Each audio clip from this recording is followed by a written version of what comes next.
kuja sasa ikabeba kila kitu kama simu zote zimeharibika. Kako kagmatemo kedo kodo ula masani muomo e kaunti ma Mombasa, sirikal mar kaunti no osechako chenro maneno ni oulago okokelo midhiero e ngima jodak. Kanoloso e kinde nono chal mar kaunti no kaluwore kod koth mapek mamedo chwe, jalup gavana ma Mombasa Francis Thoya owacho ni gibiro neno ni chenro no ma pi luwo oketi e kare ahinya e gwenge ma ohula thoro mole. Thoya nowacho ni pi nyaka yiene mondo lu yore kendo joma ogede yor pi nyaka we thuolo makamano.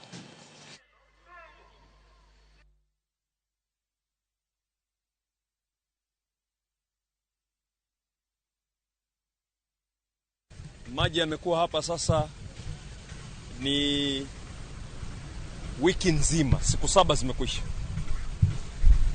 Watu wanakuja na malori sijui ya kubeba maji. Wengine wanakuja sijui na mbinu chungu nzima. Hakuna lolote, ni urongo mtupu. Wanaobeba malori kuja kuvuta maji ni urongo.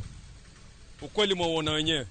Tumeshaongea na huyu bwana mwenye jumba hili anajenga na tumemwambia achukue mikakati afungue haya maji yaingie huko.